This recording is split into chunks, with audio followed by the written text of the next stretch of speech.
ሻሎም ሻሎም ቤተሰብ እግዚአብሔር አምላኽ ሰላም ጸጋ ምሕረት ናይ ክርስቶስ ምስ ኩልኹም ኣንሓኹም ሰላሐዲን ካብ ሲአርጂ ኢንተርናሽናል ቸርች ስቶክሆልም ስዊድን ሎሚ ድማ ነዚ መዓልቲ ዝኸውን ናይ ህይወት ቃል ሓቢርና ንዝበለጸ መዓልቲ ዝበለጸ ቃል እንካፈለሉ ፕሮግራምና እዩ። ስለዚ ሎሚ እንካፈሎ ቃል ኤበንኤዘር ድብል እዩ። ሃሌሉያ ኤበንኤዘር ድብል ክብርና አምላኽ ይኹን። መጽሐፍ ቅዱስ ቀዳማይ ሳሙኤል ምዕራፍ 7 ከምዚ ብል ካብ ጥቕሲ 11 እቶም ሰብ እስራኤል ድማ ካብ ሚጽባ ወፂኦም ንፍልስጤማውያን ሰጎግዎም ክሳዕ ትሕቲ ቤት ካርካ ቀተለዎም። ሽዑ ሳሙኤል ሓደ እምኒ ወሲዱ ኣብ መንጎ ሚጽባን ሼንን ኣንበሮ እግዚአብሔር ክሳዕ ኣብዚ ረድአና ኢሉ ድማ ስሙ ኤበንኤዘር ሰመዮ። ስሙ ኤበንኤዘር ሰመዮ። ኤበንኤዘር ማለት እግዚአብሔር ክሳብ ኣብዚ ረድአና ማለት እዩ። ርኢኹም ኣሕዋት ሳሙኤል እግዚአብሔር ንህዝቡ ምስ ረድአሉ፣ እግዚአብሔር ንህዝቡ ካብ ጸላእቱ ምስ ዕረፎ፣ እግዚአብሔር ንህዝቡ ንጸላእቱ ምስ ሰጎገሉ ስቑኢሉ ኣይሓለፎን። ነቲ ሃዋህው ነቲ ግዜ ስቑኢሉ ይሓለፎ ኖ ምልክት ይገይሩሉ። ናይ ምንታይ ምልክት ገይሩሉ? እግዚአብሔር ረድአ ኣምላኽ ምዃኑ ዝዝክሩሉ ምልክት ይገይሩሉ። ኣብቲ ስፍራ ምልክት ገይሩ ድማ ኤበንኤዘር ኢሉ ሰሚዎ። እግዚአብሔር ክሳብ ኣብዚ ረድአና ኢሉ። ርኢኹም ኣሕዋት ኣብ ዘመን ህይወትና ክሳዕዛ መዓልቲ እዚኣ ክንበጽሕ ከለና ኤበንኤዘር ስለ ዝኾነልና ኣምላኽ ክሳብ ኣብዚ ረዳኢና ስለ ዝኾነ ኢና ንሎሚ ርኢና እያ። ኩለን መዓልታት ናይ ህይወትና እግዚአብሔር እንዳረድአ ይደሳግረና። ግን ነተን እግዚአብሔር ዝረድአና መዓልታት መዘከርታ ክንገብረለን ይግበአና እዩ። ማለት እስከ ሕሰብዎ እግዚአብሔር ኣምላኽ ኣብ ህይወትኩም ዝረድአኩም መዓልቲ ክዝክርዎ እንድሕር ጀሚርኩም እሰን ንገዛ ርእሰን ንእምነትን ንብርትዕን ክኾናኹም እየን። ሳሙኤል እግዚአብሔር ንህዝቡ ምስ ረድአሉ ሸለል ኢሉ ይሓለፎን መዘከርታ እዩ ገይሩሉ። ኣምላኽ ክሳብ ኣብዚ ረድአና ኢሉ ከዓ ሰሚዎ። እግዚአብሔር ኩሉ ጊዜ እግዚአብሔር ክሳብ ኣብዚ ረዳኢ እዩ።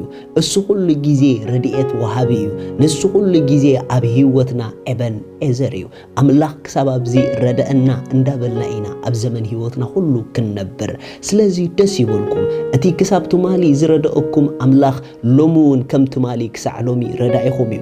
ከምቲ ክሳዕ ሎሚ ረዳኢኹም ዝኾነ ጽባሕ እውን ከም ሎሚ ክሳብ ጽባሕ ረዳኢኹም እዩ። ኩሉ ጊዜ ንዓኹም ኤበንኤዘር እዩ። ኩሉ ጊዜ ክሳብ ኣብዚ ረድአና እንዳበልኩም ክሳዕ ምጽኣት ጎይታና ኢየሱስ ክርስቶስ ክትነብሩ እዩ እግዚአብሔር ሓሪኩም። እግዚአብሔር ትማሊ ረዲኡ ሎሚ ረድኤቱ ዝኸላ ኣምላኽ ኣይኮነን። እግዚአብሔር ብረድኤቱ ዝፍለጥ ኣምላኽ እዩ። ረድኤቱ ግን ካብቲ ደስ ዝብለኩም ትማልን ሎምን ጽባሕን ዘይልወጥ ምዃን እዩ። ኣብ ህይወትኩም ስለ እግዚአብሔር ብሓደ ነገር ጽንዑ።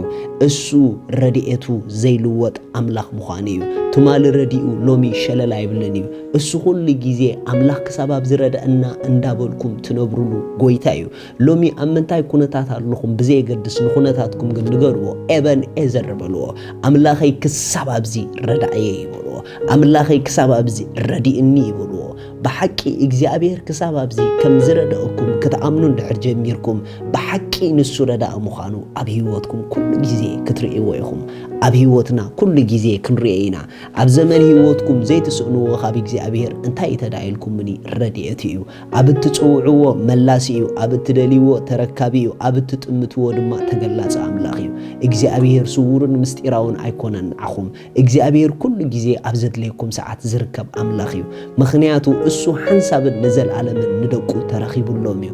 ነዚ ተረኺቡልኩም ዘሎ ኣምላኽ እግዚአብሔር ክሳብ ኣብዚ ረዳእየ ኮይኑኒ እንዳበልኩም ኣብ ነብሲ ወከፍ መዓልታትኩም ረድኤት ኣምላኽ ኣውጁ። ኣብ ነብሲ ወከፍ መዓልትኺ ስለ ረድኤት ኣምላኽ ክብሪ ሃቢ። ምኽንያቱ እግዚአብሔር ክሳብ ኣብዚ ረድኤክ ስለ ዝኾነ ኣምላኽ ክሳብ ኣብዚ ስለ ዝረድአካ ተሓጐስ። እግዚአብሔር ክሳብ ኣብዚ ስለ ዝረድአኪ ተሓጐሲ። ሎሚ ከምኡ በሉ ኣምላኸይ ኣብ ኩለን መዓልታተይ ረዳእየ እዩ። ኣብ ዘመን ህይወተይ ረድኤቱ ስኢነ ኣይፈልጥን እየ። ኣብ ዘመን ህይወተይ ረድኤት ኣምላኽ ኣይስእንን እየ። ምኽንያቱ እግዚአብሔር ናይ ህይወተይ ረዳኢ እዩ በሉ። ብሓቂ ኣምላኽኩም ረዳኢኹም ምዃኑ ክትኣምኑ እንተደኣ ጀሚርኩም ዘገርም ናይ እግዚአብሔር ናብራ ናይ ረድኤቱ ውፅኢት ክትርኢ ኢኹም። እግዚአብሔር ክሳብ ኣብዚ ይረዲ እዩ። እግዚአብሔር ክሳብ ኣብዚ ረዲእና እዩ። ጽባሕ እውን ልክዕ ከም ሎሚ ኤበንኤዘር እዩ። እግዚአብሔር ኣምላኽ ይባርኽኩም።